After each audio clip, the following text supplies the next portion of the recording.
Halo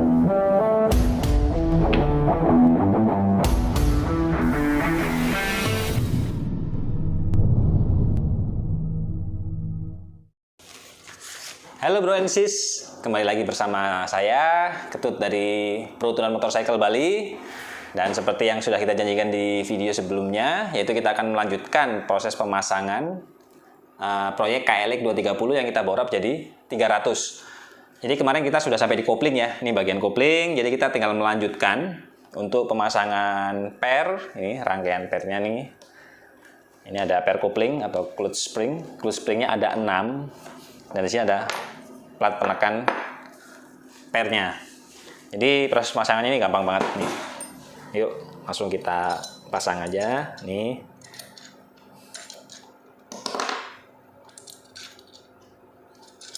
Nah, lalu kita pasang platnya dan kita pasang baut.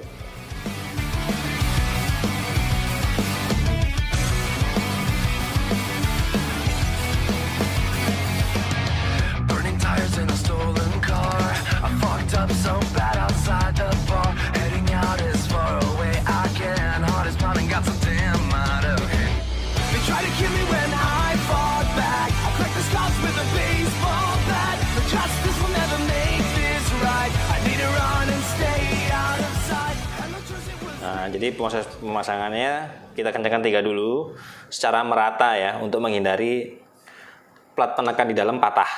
Jadi kalau kita hanya satu sisi terus, lama-lama dia bisa patah di dalam karena tekanan pernya terlalu kuat. Jadi kita kencangkan 3 bagian dulu, baru kita kencangkan 3 bagian secara bersilang.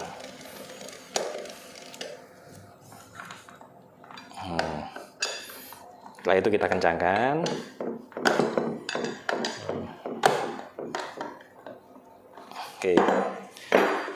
Oke, setelah itu terpasang, baru kita pasang plat penekannya ini.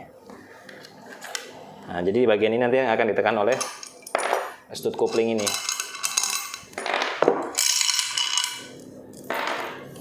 Nah, ini bagian yang akan menekan. Dia akan menekan bagian ini sehingga menekan ke dalam kopling. Jadi ketika kopling kita tekan, kanvas dan plat kopling yang besi tadi tidak saling memberikan tekanan sehingga kopling bebas. Jadi putaran mesinnya terputus dari gigi primer yang menuju ke transmisi sekunder. Jika kalau kopling sudah selesai seperti ini, pastikan saringan olinya sudah terpasang, dan juga di sini ada seal, karet seal nih ya, jangan sampai ketinggalan ini karena ini jalur oli nih. Jadi setelah ini nanti kita pasang packing dan kita tutup koplingnya. Yuk kita pasang yuk. Ini.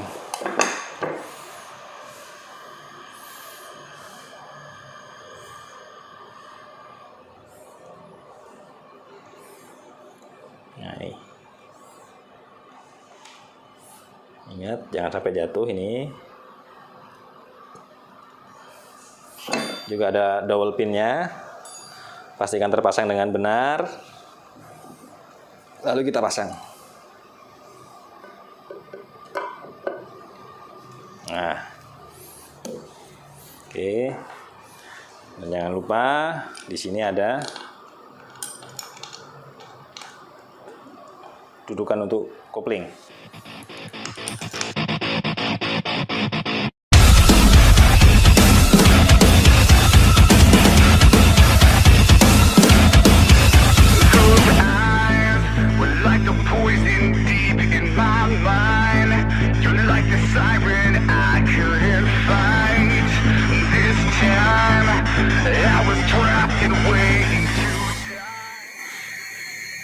Bagian kopling sudah semua selesai terpasang seperti ini.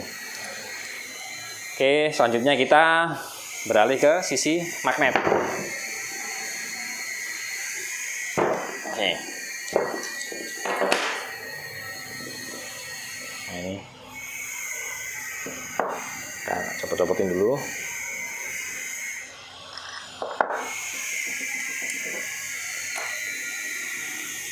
Nah, ini magnetnya nih. Ini ada magnet. Di sini ada trigger yang akan dibaca satu kali putaran oleh pulser. Nah, ini pulser, ini pickup pulsernya di sini nih.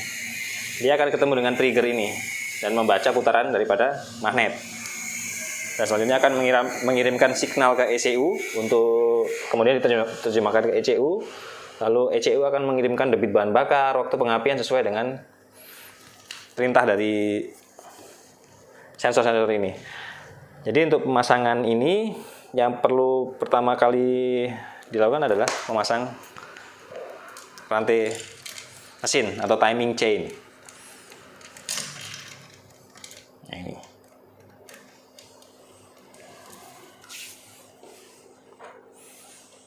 Jangan lupa di sini juga ada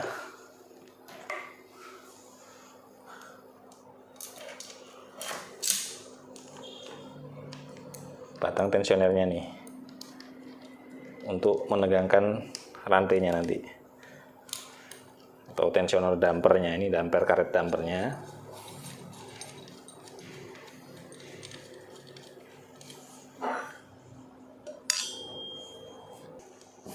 Nah, jadi di sini ada sebuah pin yang dikunci oleh plat ini untuk menjaga supaya pin ini tidak bergerak. Jadi dia terkunci ya. Oke.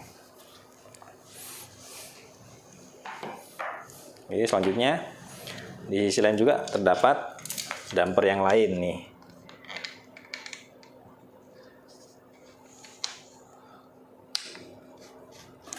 Nah, ini kan sudah ketika dampernya sudah terpasang seperti ini. Selanjutnya kita juga perlu memasang ini nih. Ini untuk mengunci gigi timing.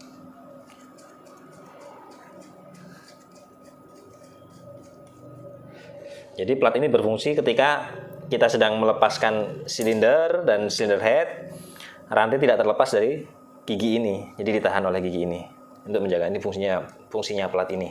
Oke, kalau sudah terpasang kita langsung kencangkan ya.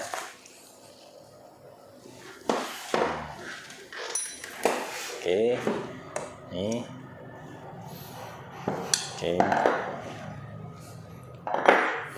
Lalu selanjutnya kita pasang nih. Jadi ini ada gigi starter dan sini ada one way clutch. One way clutch ini untuk sistem starternya. Jadi kalau kepasang seperti ini. Jadi magnet ini bisa berputar, cuman tidak bisa memutarkan gigi starter ini. Cuman gigi starter ini bisa memutarkan magnet. Jadi kalau diputar gini, nah gini. Itu fungsinya one way. Jadi ketika starter diputar, dinamo memutarkan gigi starter, maka gigi starter bisa memutarkan magnet dan kruk as. Cuman ketika mesin sudah berputar, magnet tidak bisa memutarkan gigi starter. Itu jadi starter makanya selalu aman. Oke, selanjutnya kita pasang yuk. Ini kita arahkan dulu piston menuju ke TMA.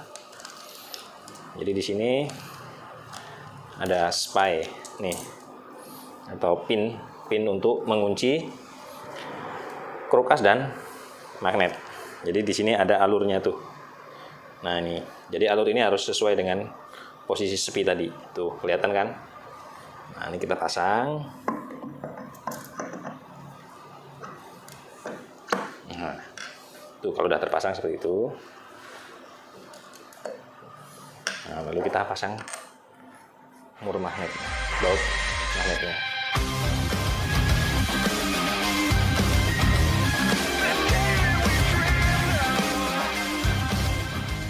Nah, kita lebih kencangkan ketika di atas ya. Nah, jadi setelah itu baru di sini ada satu buah idle gear. Nah, idle gear ini nanti akan tersambung lagi melalui sebuah idle gear lagi di sini dan lalu ke dinamo starter. Oke. Jadi ini kembali saya jelaskan masalah di sini. Jadi di sini ini adanya pickup pulser dan ini ada sistem pengisian. Ini adalah stator atau spool. Jadi untuk KLX 230 ini menganut sistem yang lebih advance daripada milik KLX 150, Nah, kita bisa melihat di sini ada 3 buah kabel. Nih. Ini semuanya pengisian. Artinya di sini ada 3 kumparan yang terhubung dengan 3 kabel ini. Jadi dalam 1 kali putaran itu menghasilkan 3 kali pengisian. Jadi pengisiannya bakal gede banget di sini. Atau kita di bahasa teknis lebih dikenal dengan sistem pengisian model 3 pass. Jadi kalau yang punya KLX itu single pass. Jadi 1 kali putaran tuh hanya 1 kali pengisian dan harus dibagi lagi dengan 10 lampu. Di sini nggak ada 10 lampu karena lampunya direct langsung dari aki. Dan di sini ada kabel pulser 2 biji nih. Ini kabel pulser dari sini. Dan di sini satunya ini rasanya satunya sebagai massa nih. Dan ini sebagai positif dari pulser dan ini untuk indikator gigi netral nih. Nanti tersambung di sini nih. Nah, ini tersambung dengan garpu sivok yang kemarin. Nih. Oke. Jadi antara ini juga kita harus memasang packing. Jadi sebelum pasang packing kita pastikan ada dowel pin kepasang. Jadi posisinya tutup magnet ini benar-benar presisi. Oke. Nah, ini packing magnetnya. Kita buka.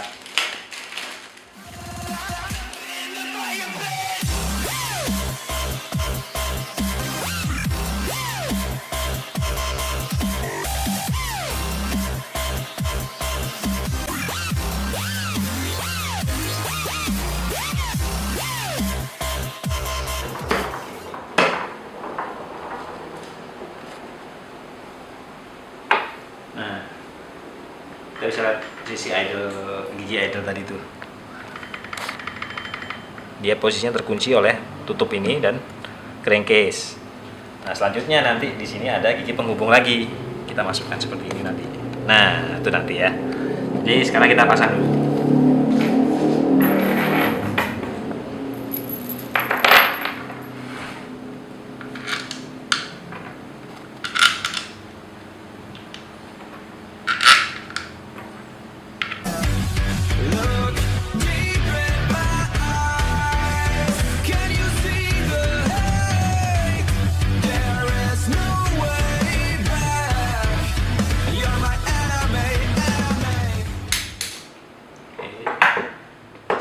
Baru selanjutnya kita memasang satu lagi idle gear ya.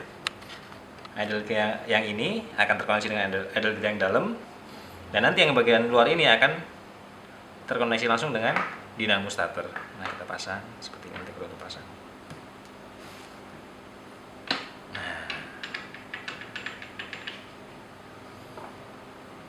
Nah, selanjutnya di sini bisa lihat ada packingnya. Jadi karena kemarin stoknya kosong di Kawasaki sini, jadi kita pasang dengan masih menggunakan yang lama. Cuman alangkah bagusnya kalau kita lem juga ya. Cuman ini kita pasang dulu aja, nanti kita lem belakangan.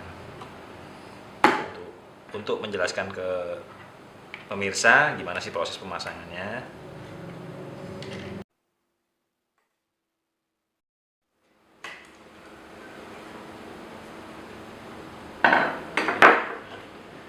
Begini kalau udah terpasang semuanya.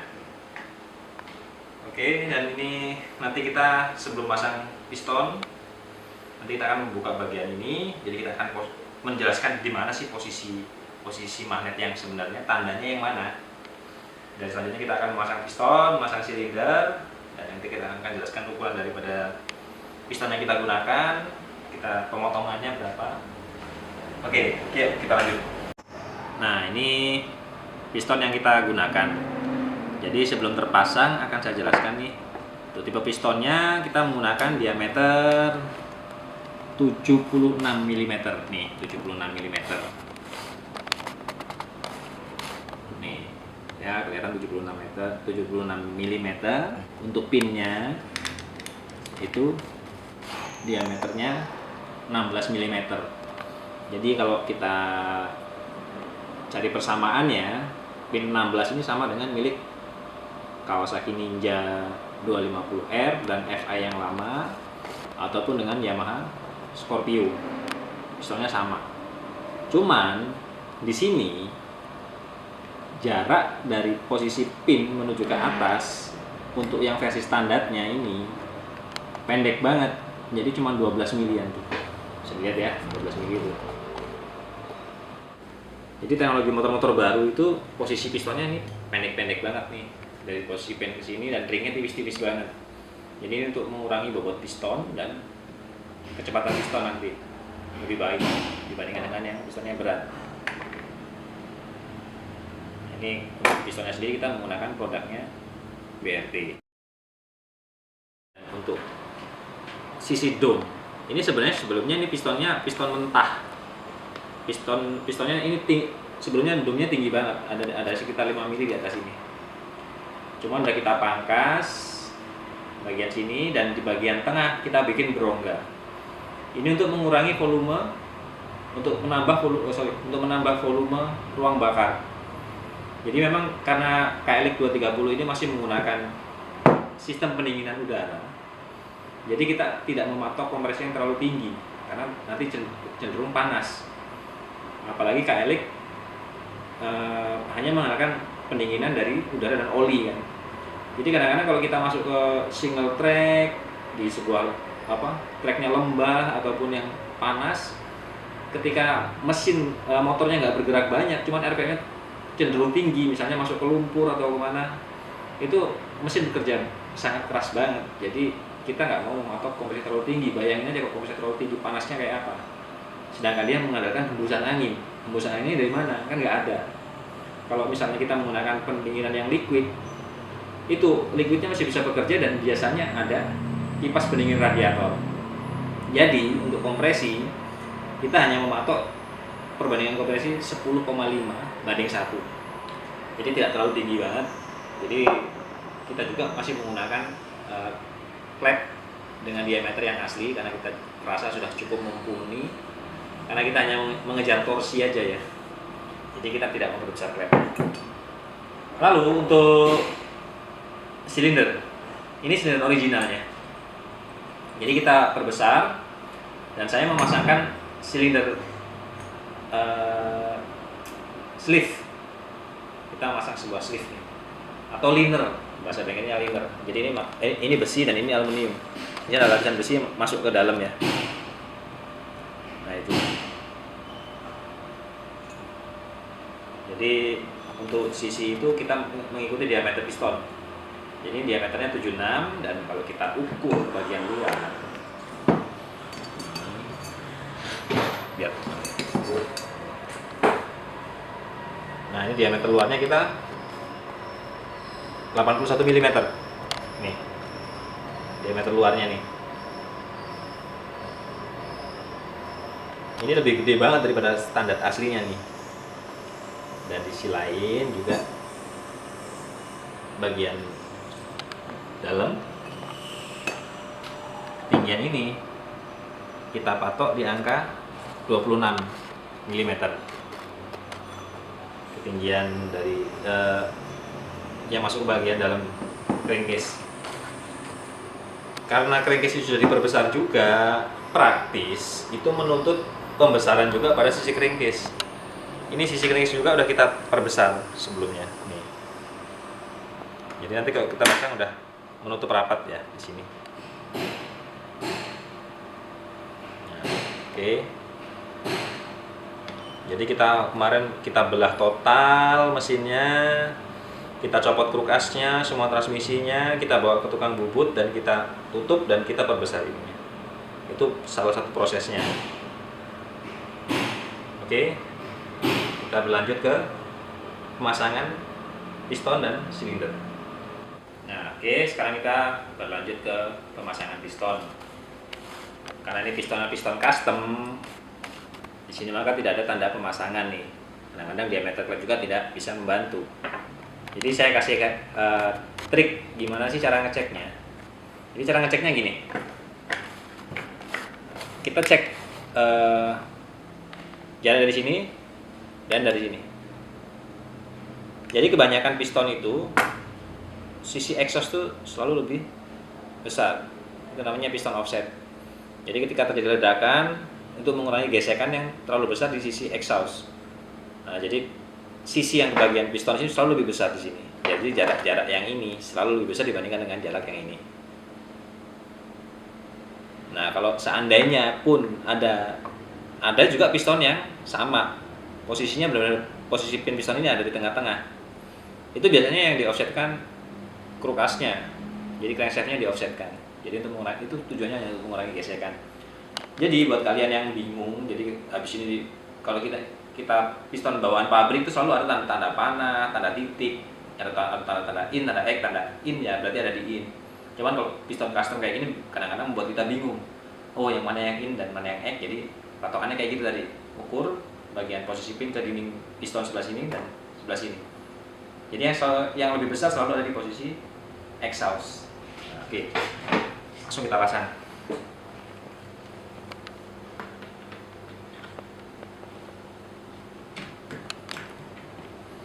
Kita pasang lalu kita untuk menghindari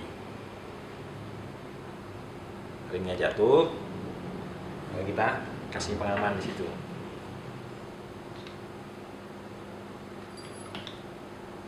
Kan hampir saja terjatuh.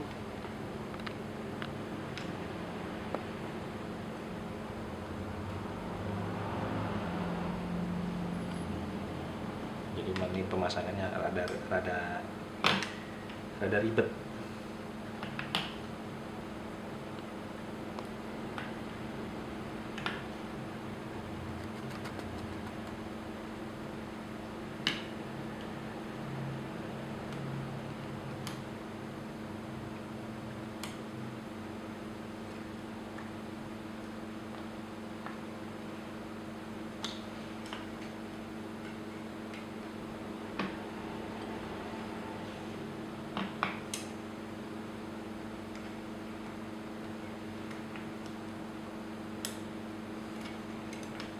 Oke. Jadi bikin deg-degan, kadang-kadang ngeselin ketika masang, meleset, jatuh ke dalam.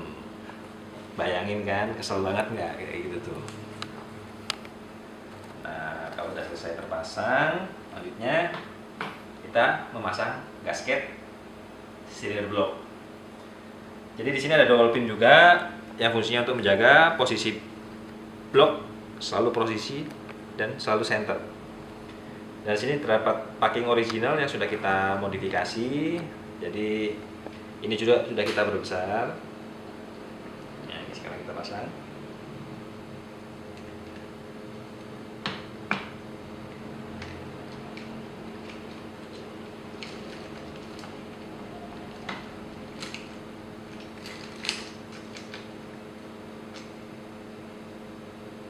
Oh, salah. Balik.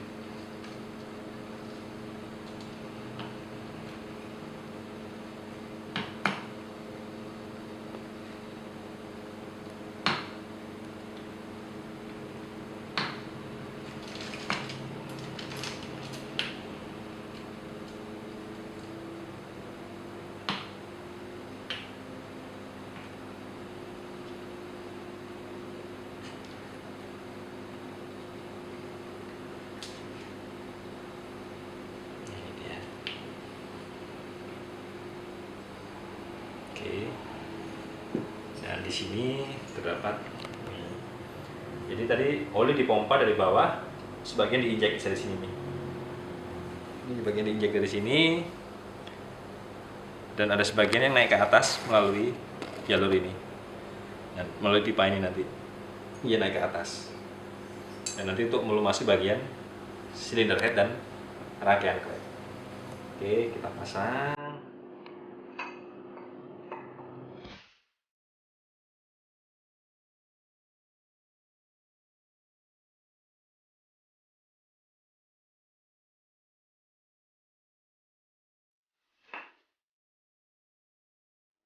Nah, ini ketika sudah terpasang seperti ini nih.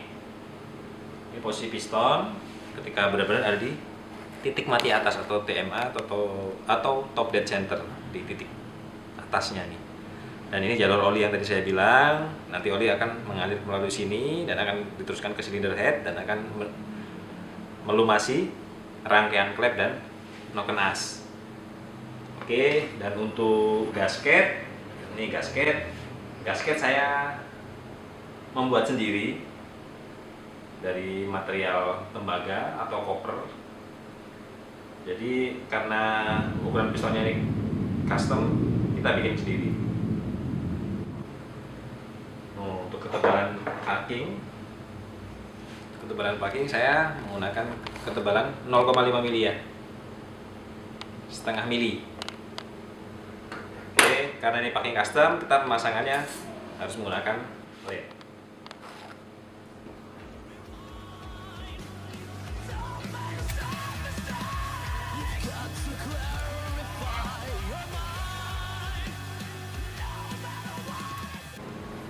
Jadi proses pengleman tidak perlu terlalu tebal, secukupnya aja. Nanti kalau silinder headnya kita kencangkan, lem akan tergencet ke dalam atau keluar. Jika terlalu banyak malah bikin kotor makanya. Oke.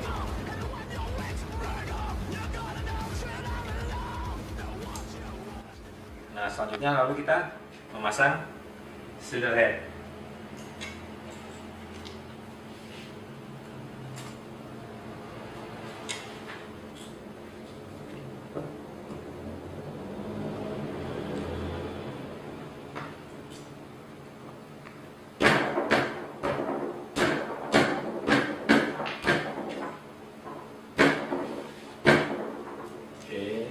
Nah, biar tidak jatuh, makanya kita coba pasangkan.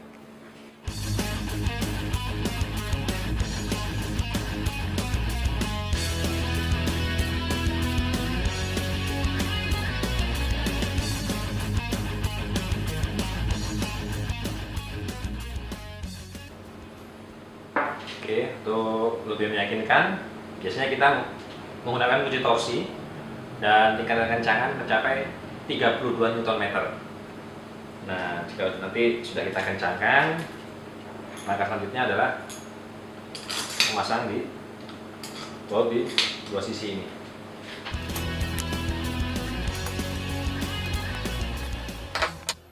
Oke, untuk keempat baut silinder head ini tingkat kekerasannya saya mematok 32 Nm. Ini kita akan cek semuanya. Oke.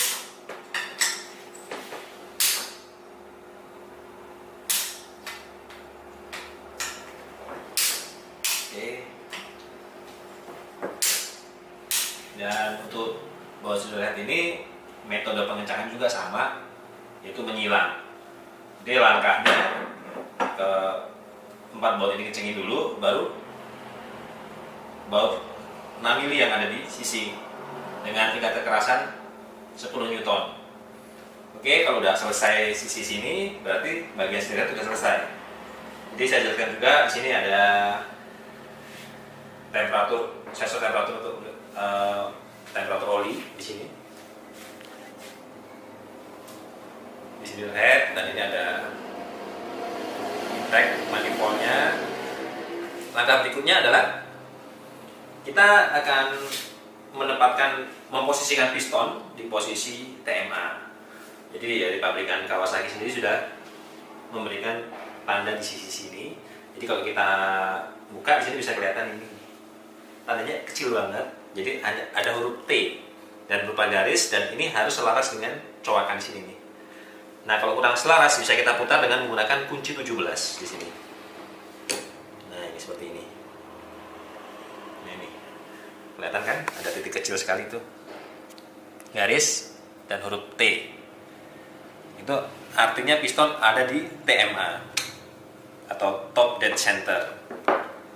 Oke, setelah itu ketemu, langkah selanjutnya adalah kita memasang timing gear.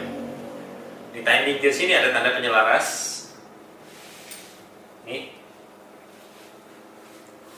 atau timing marknya nih. Tanda ini nanti harus selaras dengan tanda ini. Ini ya. Oke.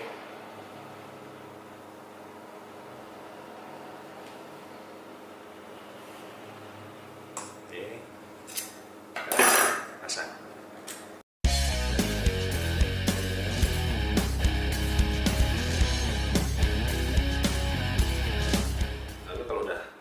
udah pas, baru kita tutup bagian sini. Lalu sebelum ini kita kencangkan, kita mestinya harus memasang tensioner dulu. Ini tensioner, posisikan, jadi sini ada penguncinya. Jadi kalau ini ditekan, dia akan, cuma tidak bisa balik. Sekali dia keluar, di sini ada gigi yang menahan sehingga tidak bisa balik. Cuman kalau kalian mau membalikkan posisinya, cukup klik di sini, klik dan tekan ke dalam. Nah, oke.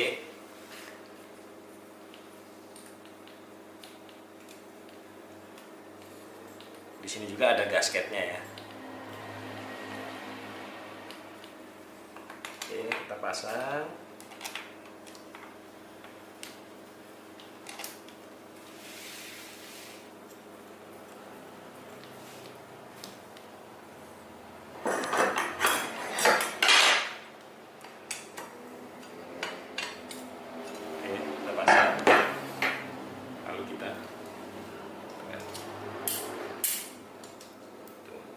Secara otomatis dia akan menekan. Tekanannya keras banget nih, jadi ekstra kita ngencenginnya, masangnya.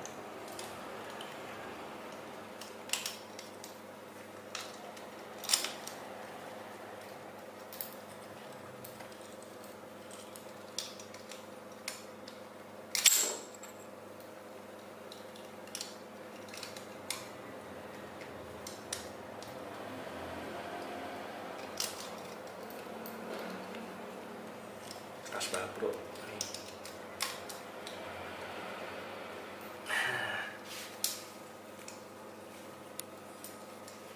Jadi butuh perjuangan nih masanya.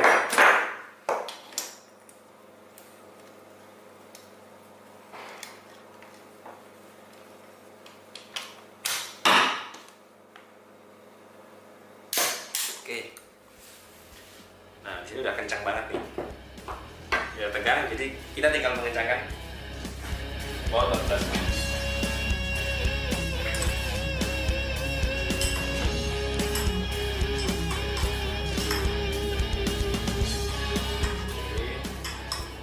Jadi kurang lebih gambarnya seperti itu ya. Jadi kita kencangkan. Kalau emang susah, kita bisa menggunakan kunci penahan ini untuk mengencangkan baut ini.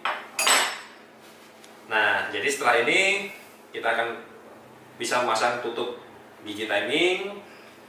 Di posisi top ini juga kita bisa menyetel kerenggangan katupnya akan kita buat seberapa. Dan untuk mesin ini dengan cam buatan BRT, saya mematok clearance settingan klepnya itu 0,15 mili. Nah oke, setelah ini kita akan naikin mesin ke rangka dan selanjutnya kita akan mapping ECU-nya kita juga menggunakan BRT. Dan untuk throttle body kita masih menggunakan standar, cuman injektornya kita sudah memasang kepunyaan CRF yang dipakai buat bore up 300 cc, yaitu yang punyanya Gorilla. Di bodinya nanti tertera tulisan DOS 250. Nanti kita akan bahas habis ini ya. Oke, jadi kita akan melengkapi mesinnya dan kita naikin mesinnya ke rangka.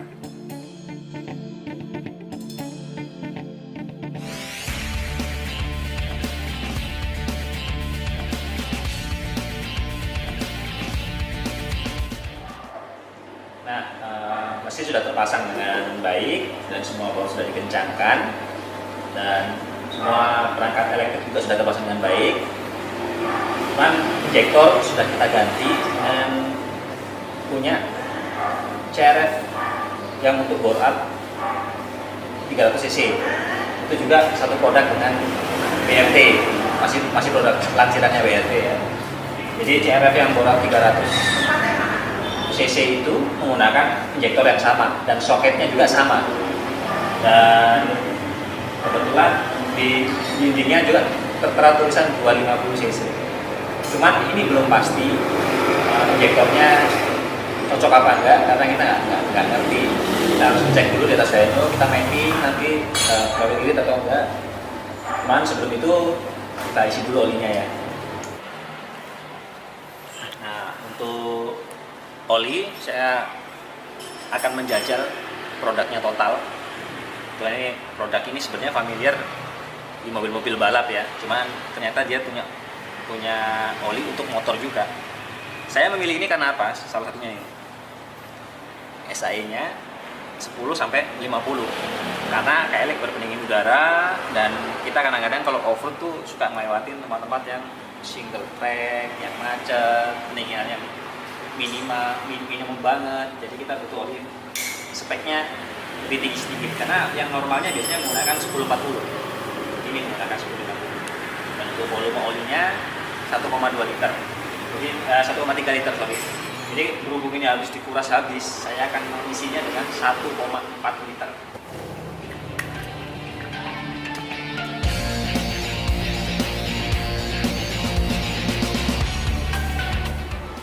Nah, jadi KLX ini total volumenya sebenarnya untuk penggantian periodik itu 1,3 liter. Cuman berhubung mesin ini habis kita bongkar, bore up, jadi saya mengisinya dengan volume 1,5 liter. Nah, nanti kita cek levelnya dengan posisi tegak, dan nanti setelah kita uji dyno dan kita gunakan untuk beradventure, nanti akan kita cek penyusutan ininya berapa, dan dinding mesin seperti piston ada kerusakan nggak. Mari kita lihat ya nanti ya. Nah ini, jadi level olinya penuh ya. Tuh, ini kalau ditegain olinya penuh. Nih kita kalau ngisi 1,5 liter itu penuh banget. Ini nanti akan kita cek setelah dipakai untuk tes dyno, dan juga kita pakai off-road, nanti akan menyusut seberapa. Ya. Nah setelah oli terisi penuh, di sini levelnya bisa dilihat nanti. Nah, pasti kalian penasaran kan dengan hasil tes dynonya, karena habis ini kita akan mapping ECU di atas dyno, dan juga motor akan digunakan untuk off-road juga. Nanti kita akan di episode selanjutnya, nanti kita akan menunjukkan seberapa kenaikan tenaganya, dan juga nanti kita akan minta review dari pemilik setelah dia pakai untuk off-road, dan mungkin akan dipakai untuk diuji di sirkuit juga.